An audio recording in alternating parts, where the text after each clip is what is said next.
Welcome to another episode of My Weird Prompts, an AI-generated podcast featuring the random prompts of Daniel Rosehill as answered by a revolving cast of friendly AI characters. Join us for deep dives into AI, technology, and whatever other random thing Daniel finds fascinating today. Subscribe on Spotify or your favorite podcatcher. Now, today's episode. This episode was generated using artificial intelligence. Please verify facts. Hi there, Herman and Corn. So we have been chatting about the technology used in modern warfare and specifically the Iran-Israel war and the wars in the Middle East, because these are the ones that are very literally close to home for me living here in Jerusalem. And we talked about ICBMs, ballistic missiles, such as the huge things that Iran was sending towards Israel last summer in three batches, 3 rounds of conflict, official conflict between Israel and Iran. But drones also featured very prominently in those attacks. During that big war in the summer, Iran was sending salvos of ballistic missiles as well as drones, usually in swarms. And the Houthis, also associated with the Iranian axis, as well as Hezbollah, have been using drone warfare to try and either saturate Israel's defenses or just get through. So far, the success at which these adversaries have managed to penetrate Israel's defenses has been limited, thankfully, but not entirely. They're having instances of building damage and injuries, and I believe even fatalities linked to drones. Now, my question is this: Israel's air defenses are legendary, multifaceted. We know about the Arrow systems. We know about their recent deployment, operational deployment of the laser system, which is hoped to bring down the cost of interception significantly. But nevertheless, up to now, we can't deny that there have been cases where drones have either reached targets in Israel, or in some cases, at least according to what was reported in the news, being reported missing, by which I mean Israel acknowledges that during a certain period of time, they lost sight of a drone and it's somewhere over the country and it hasn't been neutralized yet, which is the term the military uses for shot down. So my question, Herman and Corn, is this. What are the challenges involved in intercepting drones that makes it so hard for otherwise very capable militaries? Because it seems a bit paradoxical that Israel could be capable of neutralizing Iranian missiles traveling at Mach 4 in the outer atmosphere and then have difficulty in tracking and shooting down a drone moving, at a much, much lower altitude, and it's a much smaller body. So why are drones so hard to neutralize? And we've talked about AI so much on this podcast, and in the context of drones, we hear a lot about swarms. And ironically, some of the things we've talked about in a totally non-military context in this podcast, like mesh networking, and INS and GPS, whenever I think about drone swarms, my non-military but techie brain goes to, I wonder if that's because they're forming a mesh and they're aggregating compute and aggregating resources, because that makes it harder. That makes the swarm smarter than if they just send a single drone one by one. But again, I don't know. Military tech is not is not a field that I touched upon in my work. So Herman and Corn, would love to hear from you about drone warfare. Why those drone threats are paradoxical. What's so hard for militaries, and what is it about swarms that seems to be the preferred method of attack for offensive parties?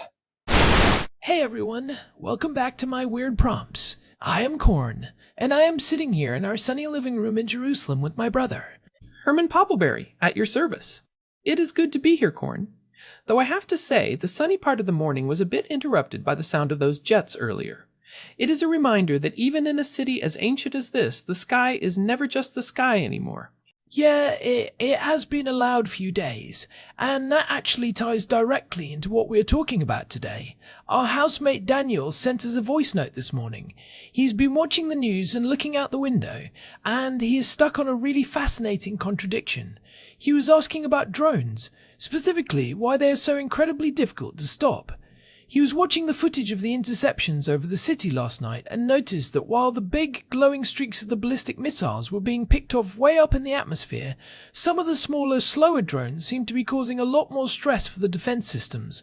It is the paradox of the modern battlefield, Daniel. We can hit a ballistic missile moving at 4 times the speed of sound in the vacuum of space, but a slow, buzzing lawnmower with wings can sometimes slip right through. Daniel wanted to know what the technical hurdles are and why drone swarms are rapidly becoming a preferred option for many offensive operations as we head into early 2026. It feels like a glitch in the matrix of military superiority. It really does feel counterintuitive. If you can hit a bullet with a bullet, which is how people often describe missile defense, why is a drone such a headache? You would think something moving slowly would be an easy target. But as we have seen over the last year, especially leading into this January of 2026, the reality is much more complicated. It is not about how fast you can shoot, it is about whether you can see the target at all, and whether you can see the target at all, and whether you can afford to hit it once you do. It is all about the physics of detection and the economics of attrition. To understand why a drone is harder to hit than a Mach 4 missile, we first have to look at how we see things in the sky. Most of our defense systems were built during the Cold War to find big, hot, fast things. A ballistic missile is like a burning skyscraper flying through the air. It has a massive thermal signature because of the rocket motor, and it follows a very predictable parabolic arc. Once it is launched, gravity and physics do the rest of the steering. Right. So once you spot it and calculate the trajectory, the math is relatively straightforward, even if the engineering to actually hit it is incredibly difficult. It is like catching a baseball. You know where it is going. But a drone? A drone is a different beast entirely. It does not follow a parabola. It can turn, it can stop, it can change altitude, and it barely gives off any heat. Exactly. Think about the radar cross-section, or RCS. This is basically a measure of how visible an object is to radar. A large fighter jet might have a radar cross-section of several square meters. A ballistic missile is also quite large and made of metal. But a small suicide drone, like the ones we see being used in swarms, might have a radar cross-section equivalent to a large bird. We are talking about 0.01 square meters. And that is where the clutter problem comes in, right? Because if your radar is sensitive enough to pick up a tiny drone, it is also going to pick up every eagle, stork, and large crow in the Levant. I remember you telling me that during the migration seasons, the radar screens here look like they have chickenpox. That is exactly the issue. It is the signal-to-noise ratio. If you tune your radar to be extremely sensitive, you get thousands of false positives. Imagine being an air defense operator and seeing 500 targets on your screen, 499 of which are migrating storks. You cannot fire $1 million interceptor at every bird. This ties into how Doppler radar filtering works. Radar systems often filter out very low-speed returns to avoid clutter from trees and waves, and small drones can fly in that low-speed band where the radar and filters are trying not to show background motion. I remember when we talked about networking in episode 288, we touched on how systems filter data. In this case, the filter has to be incredibly sophisticated to tell the difference between a bird flapping its wings and a drone with a small propeller. And then there is the altitude. Drones love to fly low. They are not up in the stratosphere where the air is thin and the view is clear. The nap of the Earth flight profile. This is a huge factor. Radar generally works on a line-of-sight basis. Because the Earth is curved, there is a radar horizon. If a drone stays below that horizon or hides behind hills, valleys, and tall buildings, the radar literally cannot see it until it is very close. If a drone is flying at only 100 feet off the ground, a ground-based radar might not detect it until it is only a few miles away. At that point, you have seconds to react. It is like playing hide-and-seek in a forest versus an open field. The ballistic missile is high up in the open field of space. The drone is scurrying through the bushes, and even when it is in the open, the materials it is made of are basically invisible to traditional sensors, right? That is right. Modern drones are often made of carbon fiber, plastics, or even specialized plywood. These materials do not reflect radar waves nearly as well as the high-grade aluminum or titanium you find in missiles or jets. They are naturally stealthy just by being cheap and small. Some of the newer models we are seeing in 2026 even use 3D printed lattices that further reduce their radar cross-section, making them much harder for older X-band radars to detect and track reliably. So we have the detection problem, but let us say we do see it. Daniel was also asking about the interception side.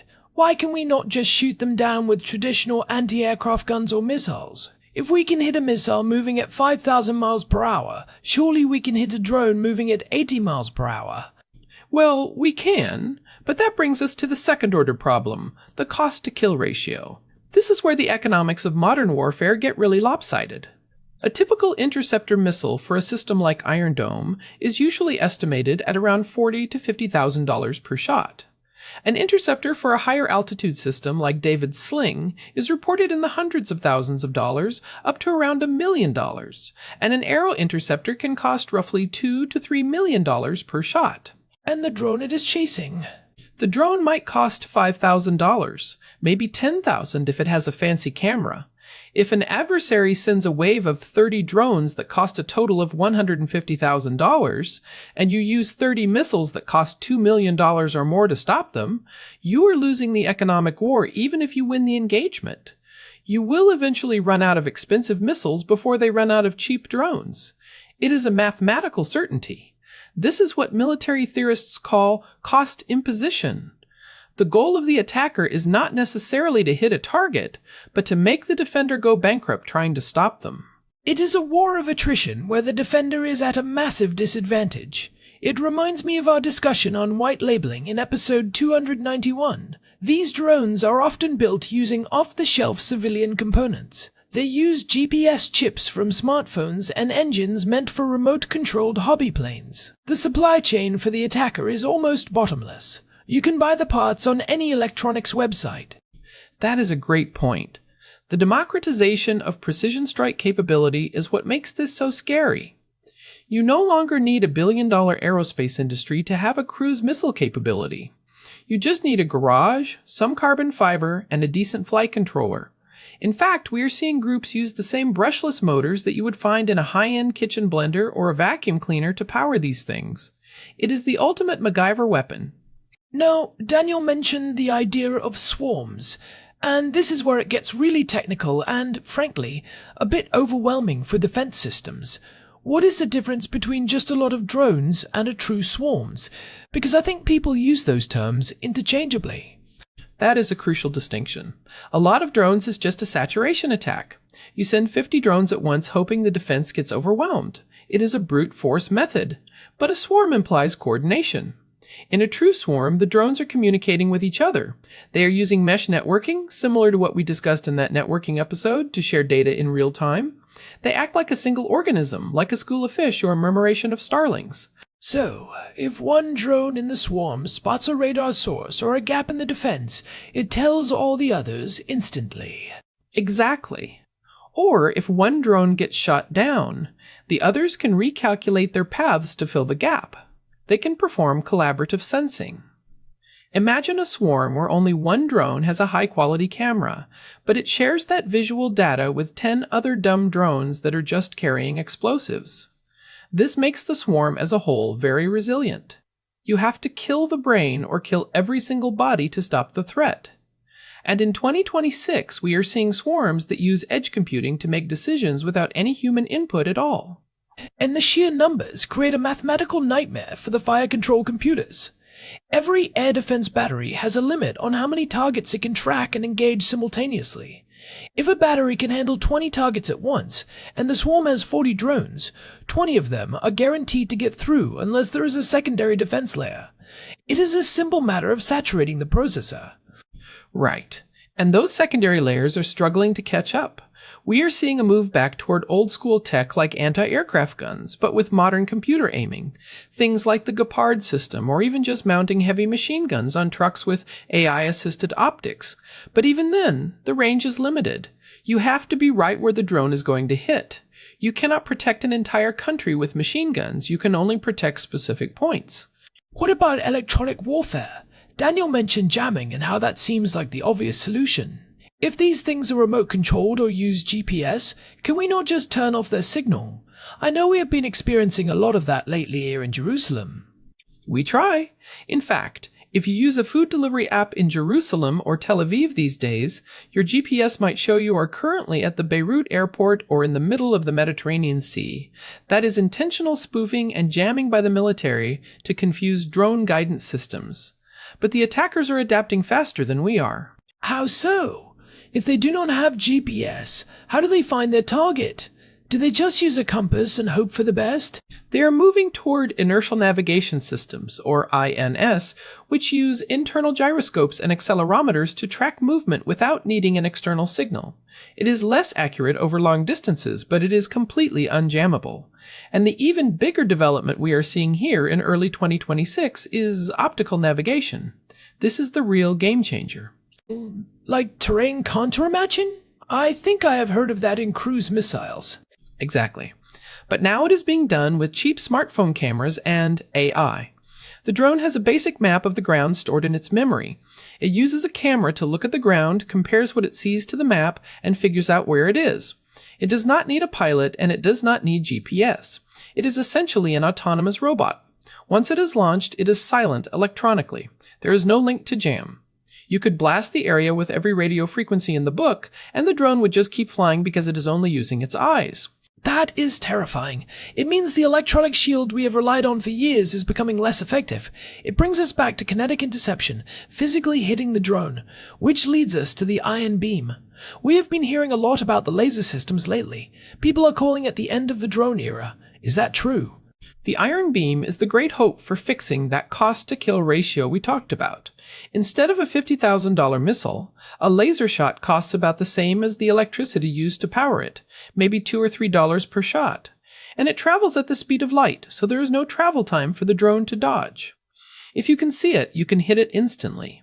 It is a promising solution for dealing with large numbers because you can switch targets in milliseconds. But lasers have their own problems, right? I have heard they do not work well when it is cloudy or dusty. Huge problems with weather.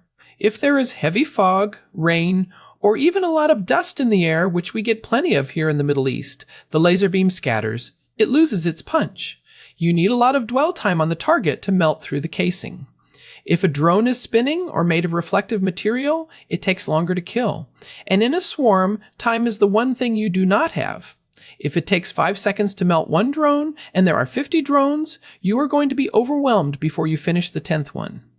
So, if a swarm of 50 drones comes in during a sandstorm, the laser might only be able to pick off a handful of them before the rest are on top of you.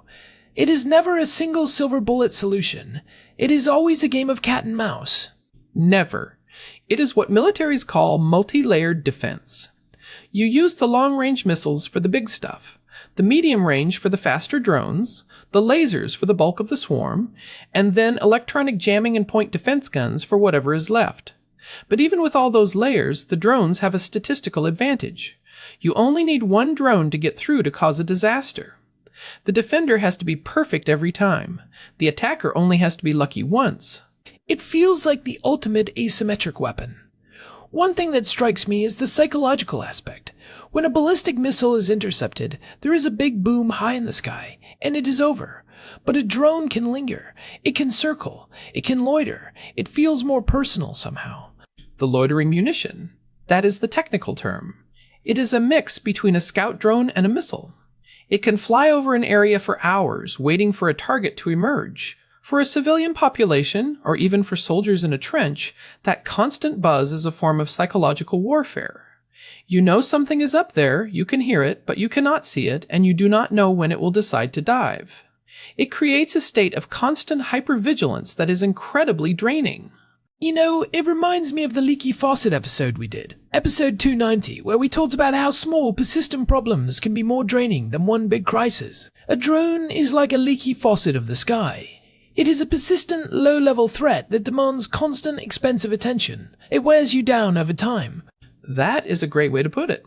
And the swarm takes that persistence and multiplies it. One of the things Daniel mentioned was the idea of compute being aggregated. This is where it gets really futuristic. Imagine a swarm where the drones are not just sharing where they are, but they are sharing their processing power. They are essentially a flying supercomputer. Like a distributed network in the sky. In a way, yes. If you have 100 drones, you can run much more complex AI algorithms across the whole group than you could on a single drone. They could perform real-time facial recognition or identify specific types of vehicles from high altitudes by pooling their sensor data. They could decide as a group which drone is in the best position to strike, while the others act as decoys. They can even perform electronic warfare against the defender, jamming the defender's radar while they approach. This really changes the nature of command and control. Usually, you try to cut off the head of an enemy force, but a swarm is a hydra. There is no single point of failure. If you shoot down the lead drone, another one just takes over the leadership role automatically. Precisely. And for the offensive party, this is incredibly attractive because it is fire and forget. You launch the swarm toward a general area, and the swarm's internal logic handles the rest. It reduces the need for highly trained pilots and expensive satellite links. It makes high-precision warfare available to almost anyone with a decent budget. We are moving into an era where quantity has a quality all its own. It is a bit of a grim picture, Herman. But what about the counter-drone drones? I have seen videos of drones that carry nets or even their own small explosives to ram into other drones. Is that the future? Fighting fire with fire? Interceptors are definitely a growing field. It is one of the only ways to match the maneuverability and the cost of the attacker. If they send a $5,000 drone, you send a $6,000 interceptor drone to knock it out of the sky. It is basically an aerial dogfight between robots. We are seeing companies develop high-speed interceptors that can pull 10 Gs of force to ram into a target. It is much cheaper than a missile and much more effective than a gun. It is like something out of a sci-fi movie, but it is happening right now, just a few miles from where we are sitting. I have seen the footage of these small interceptors launching from tubes like fireworks. They are incredibly fast. It really is. And the tech is moving so fast. By the time we get to the end of 2026, we may start to see early versions of more autonomous interceptor nests stationed around key sites.